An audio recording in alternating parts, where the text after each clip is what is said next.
Hello and welcome to Firstpost. I'm Alison Lagrange coming to you live from Durban, South Africa. يلا البسي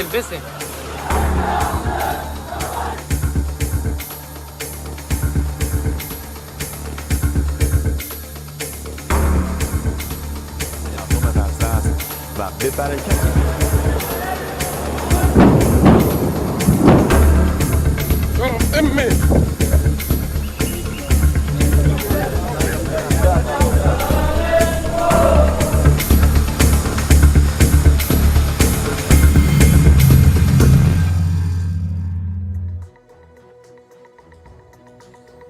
Hello and welcome. Let's begin with our top story.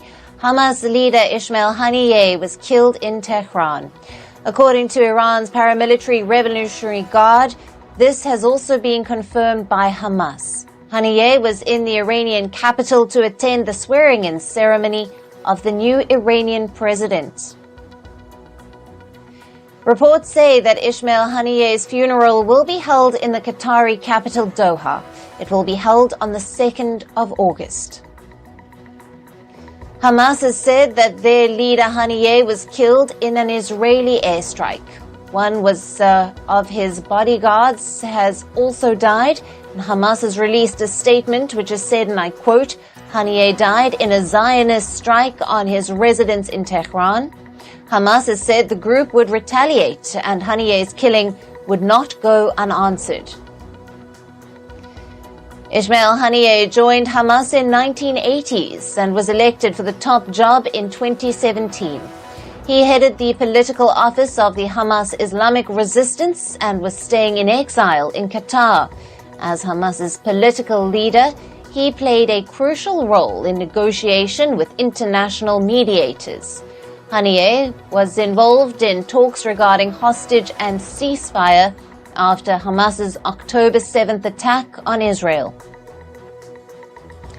According to the Iranian media, Hamas chief Ismail Haniyeh was killed by an airstrike, and reports state that he was staying in one of the houses for war veterans in North Tehran.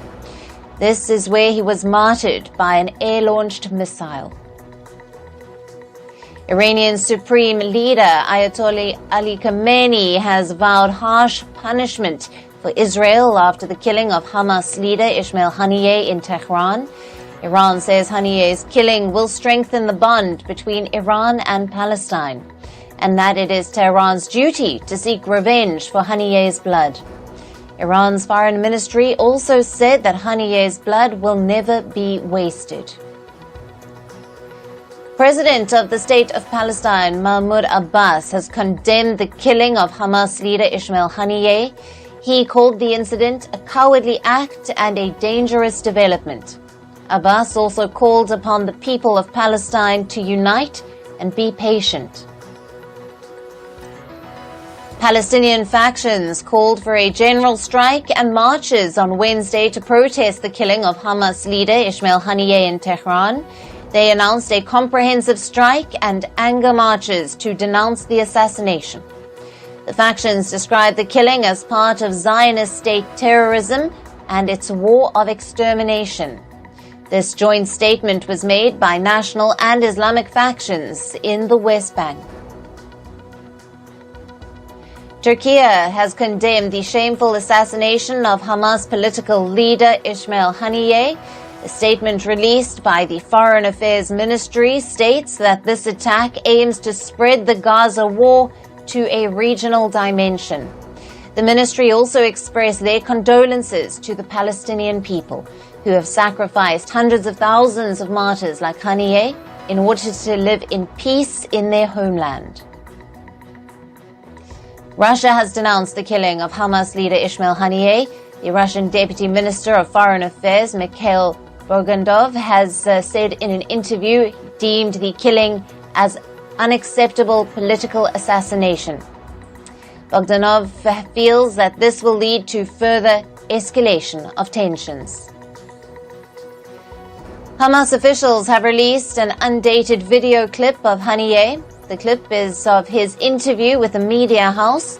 The The video came with a quote attributed to Haniyeh, where he says that he feels the weight of the responsibility of the Palestinian crisis. Haniyeh further said that he is ready to die for the sake of Palestine. Inas Haniyeh, the daughter-in-law of Ismail Haniyeh, has released a teary-eyed video mourning the loss of her father-in-law. She says in the video that the pain is great, as he was the crown of her head and the apple of her eye. Inas ended her video by saying goodbye to the leader of the nation.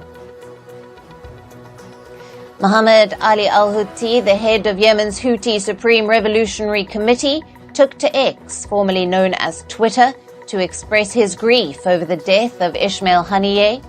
He wrote that targeting Haniyeh is a heinous terrorist crime and a flagrant violation of laws and ideal values. He also stated that Haniyeh has won as a martyr. And Malaysia has condemned the killing of Hamas leader Haniyeh. According to Malaysia's foreign ministry, the government unequivocally condemns all acts of violence. They also urged peace-loving nations to join in denouncing such acts. Now, for more details, we have with us Scott Lucas, who is a professor of international politics at the Clinton Institute, University College Dublin, and an international affairs analyst. Welcome to Firstpost. So much for having me here. Now, the targeted killing of Haniyeh represents the highest-ranking death of a Hamas political leader since the October 7 attacks. Does this represent an escalation in the Israel-Gaza war? The killing of Ismail Haniyeh, as well as hours earlier, the attempted assassination, whether or not it actually succeeded, we are not sure, of a senior Hezbollah commander in Beirut, is a very deadly message from Israel. It is a message to Hezbollah, it's a message to Hamas, and it's a message to Iran, which backs both those groups, which is we can and we will hit you. That being said, and this might sound strange, it still is part of what Israel sees as a harsh but, quote, contained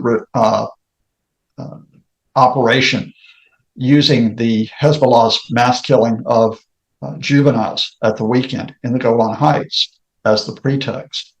And the reason why I say contained is that Israel, I think, now has sent its message in terms of, this is where we're going to go with targeted assassinations rather than with a direct war with Hezbollah, which would be, of course, a two-front war since it adds to Israel's open-ended military operations in Gaza.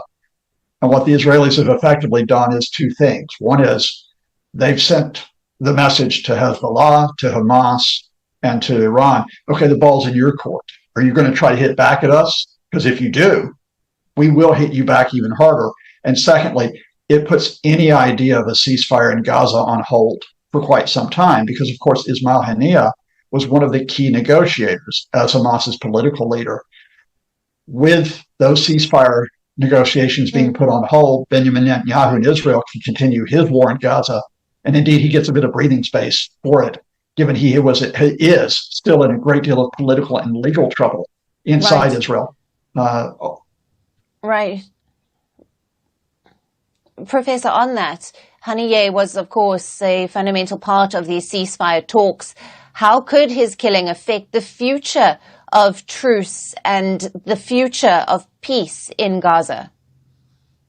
Well, I mean, just to start with, the essential message, what the Israeli attack to kill Hamas's political leader says is, look, forget about the idea that we're going to reach a compromise settlement, in exchanging the hostages held by Hamas in return for the release of Palestinians in Israeli prisons and this three-phase ceasefire.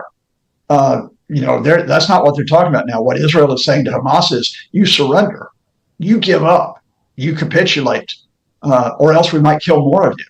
And, the fact is that while Ismail Haniyeh is dead, he will be replaced as the political head of Hamas. And, of course, the military leaders of Hamas have still escaped assassination in Gaza. They're still there. They have not been destroyed, in the words of Benjamin Netanyahu. So that's why I say that on the one hand, we're not going to see ceasefire negotiations, I think, for some time. On the other hand, we're not going to see a Hamas surrender to Israel, which means Gaza civilians will continue to be killed on a daily basis. Right. And just how important was Ismail Haniyeh of a leader for Hamas? We know he was a strategist and an advisor to Nasrallah. Just how important was he in the organization of Hamas?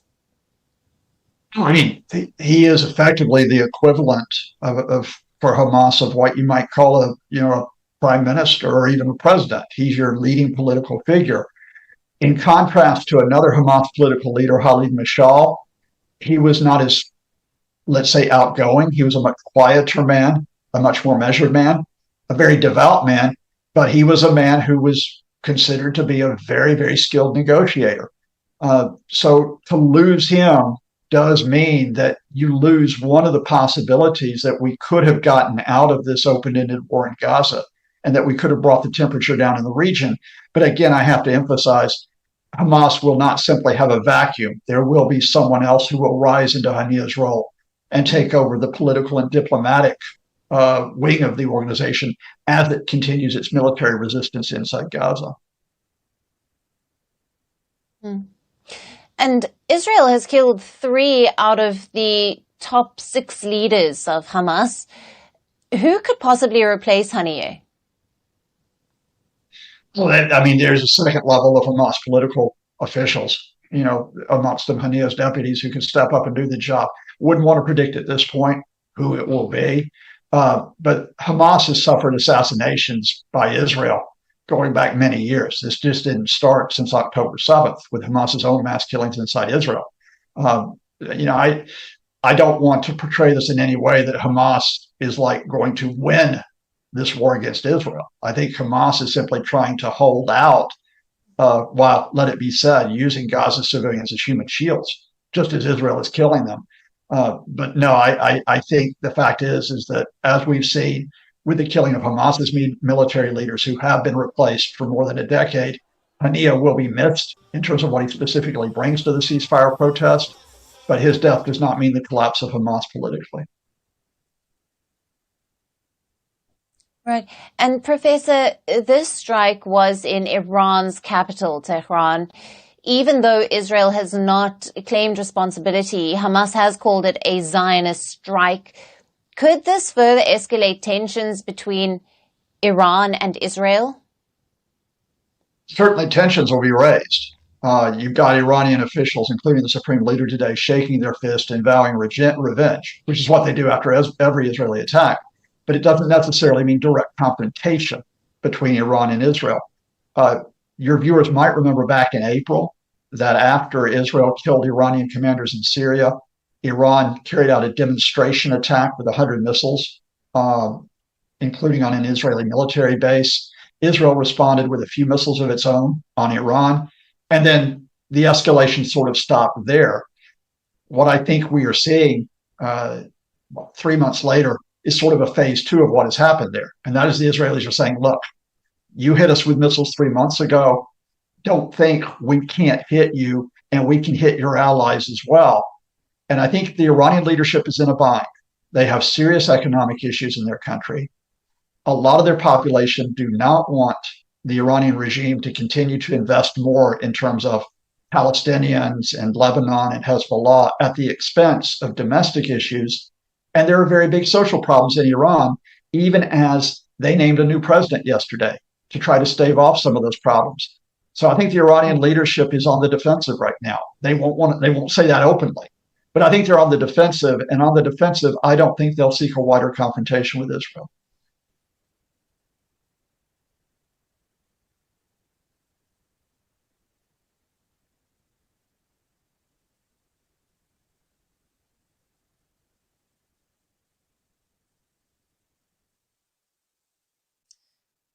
Professor Scott Lucas, thank you very much for being with us on Firstpost and bringing us all those valued insights.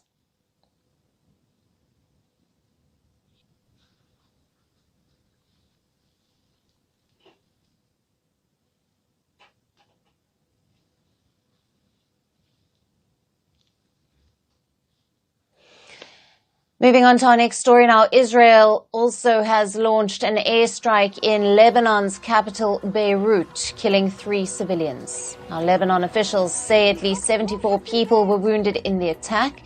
Israel says the strike was in response to the Golan Heights attack, which killed 12 children. Ambulances rushed to the scene of the Israeli airstrike in Beirut suburbs. A loud blast and plumes of smoke could be seen rising above the region. The impact of the smashed windows of dozens of cars and shop facades. The southern suburbs of Lebanese capital are where Hezbollah has significant presence.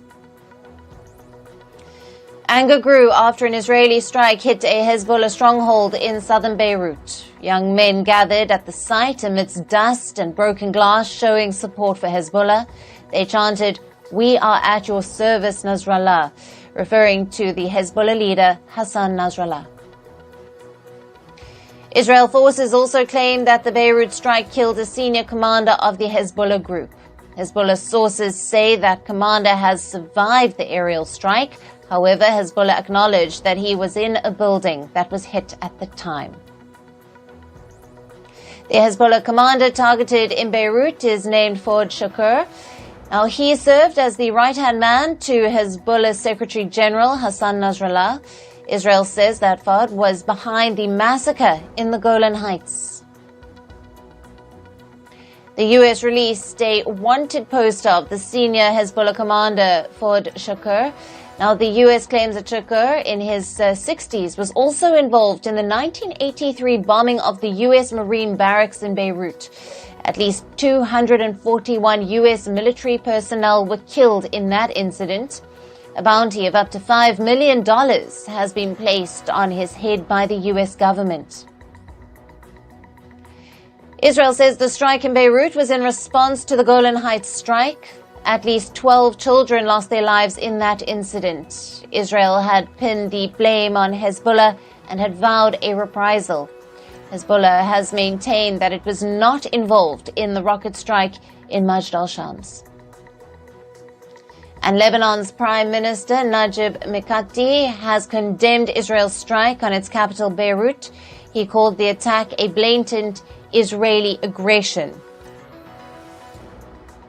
Now, Mikati called the act criminal in a series of aggressive operations, killing civilians in clear and explicit violations of international law. And Lebanon's Foreign Minister Abdallah Bo-Habib reacted to the strike in the region. He said that Lebanon was not expecting any strike on Beirut.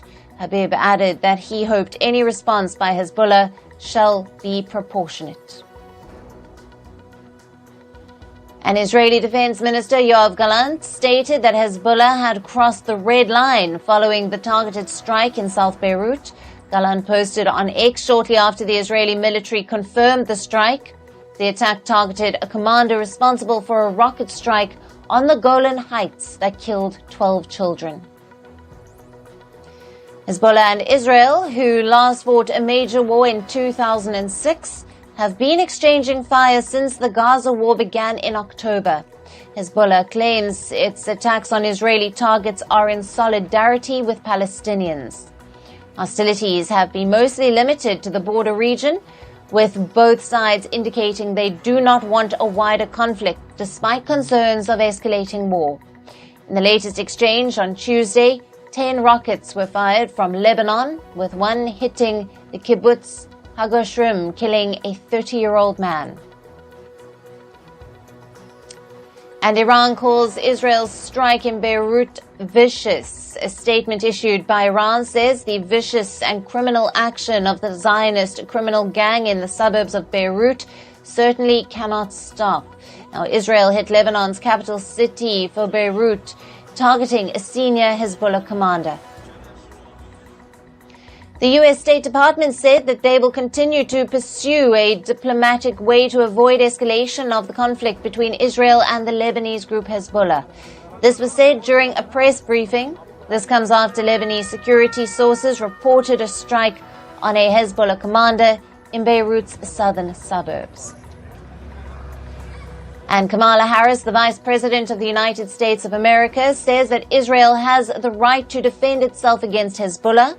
This comes after Israel's strike in Hezbollah's stronghold in Beirut, and she also called for a diplomatic solution to reduce the risk of all-out conflict. Houthis hit out at Israel, saying that the strike was deliberately launched. The group added that the strike violated all of the international conventions and called it a flagrant violation of Lebanon's sovereignty. And Russia is also on the list of countries condemning Israel's strike on Lebanon. According to Russian Foreign Ministry, this is a gross violation of international law. The UN Special Coordinator for Lebanon has expressed concerns over the attack of Israel on Beirut. She urged Israel and Lebanon to explore diplomatic avenues to sort their problems out, as there is no such thing as a military avenue. The coordinator also revealed that she is in touch with key interlocutors and urged for calm to prevail. يلا البسي البسي.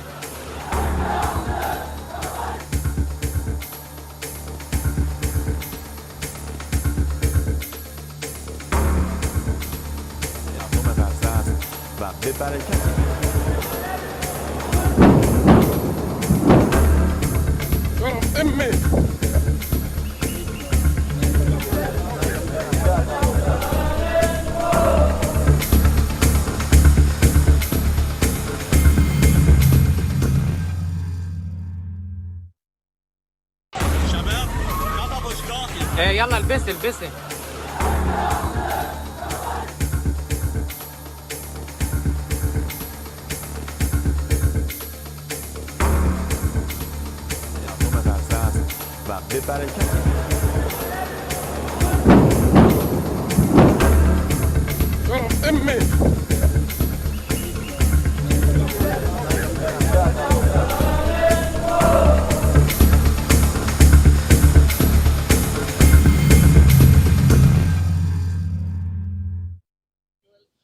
And with that, it's a wrap on this broadcast. Thanks for watching. Stay tuned to First Post.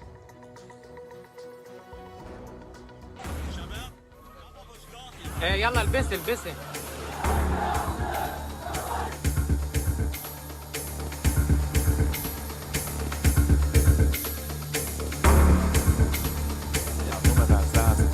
Prepare